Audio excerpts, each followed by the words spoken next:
The small house was simple but adequate. It consisted of just one large room on a dusty street. The walls were gray and hard. The floor was made of dirt. It was cold. But Maria and her daughter Christina had done everything they could to make the place nicer. Had some things on the walls. They had pallets for themselves to sleep on, one on each side of the room. They had a wash basin, a wood-burning stove, but really other than that, they didn't have much. You see, several years prior to this, Maria's husband had died while Christina was still very young. And even though everyone told her, you need to remarry, she refused to do it and instead got a job as a maid and set out to raise her daughter on her own. And that she did. And so 15 years later, the hardest days were behind them. And now Christina was old enough to get a job herself and help out. But Christina had her own dreams. Some people say that she got her feistiness from her mom. She always had this dream of moving to the big city. She was a beautiful girl, long dark hair, had an infectious laugh, and she was just one of those people who always made everyone around her feel really special.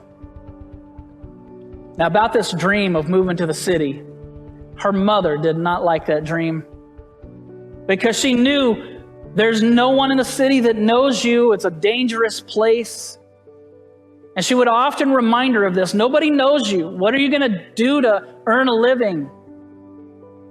Well, she was confident that she knew what Christina might have to do. And so because of that, she was horrified when one day she woke up and Christina was gone. She knew immediately where Christina had gone, and she knew what she had to do. So she packed her things, some clothes into a bag, and she gathered up all the money she had, and she ran out of the door toward the bus stop. Before she got to the bus stop, she stopped by a drugstore to buy one thing: pictures. She went into one of those old photo booths, and she closed the curtain and spent all the money that she had on the little black and white photos of herself. And on the back of each of those, she wrote a little message. She boarded the bus, headed for Rio de Janeiro. And when she got to the city, she started looking for her daughter all over the place, mainly in places like nightclubs and hotels and bars and places that were known for prostitutes. Because she knew that her daughter had no money.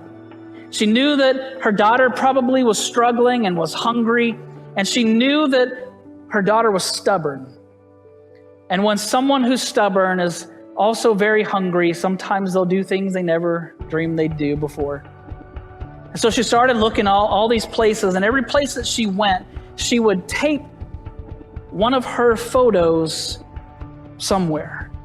Maybe to a wall in a hotel lobby, or to a wall in a restroom at a nightclub, or in a little phone booth, or some kind of place where maybe her daughter would see it. Well, it wasn't very long. Her photos ran out, her money ran out, and the weary mother got on the bus and cried as she headed back to her small little village. A few weeks later, Christina descended the hotel stairs. Her face was tired. Her brown eyes no longer danced with youth, but spoke of pain and fear. Her laughter was gone. Her dream had become a nightmare. Countless times she had thought to herself, I'd rather not be in this comfortable bed, but I'd rather be in my secure little pallet back on my dusty little street in my little home in our village. But in too many ways, her village just seemed too far away. And as she got to the bottom of the steps, something caught her eye. a familiar face.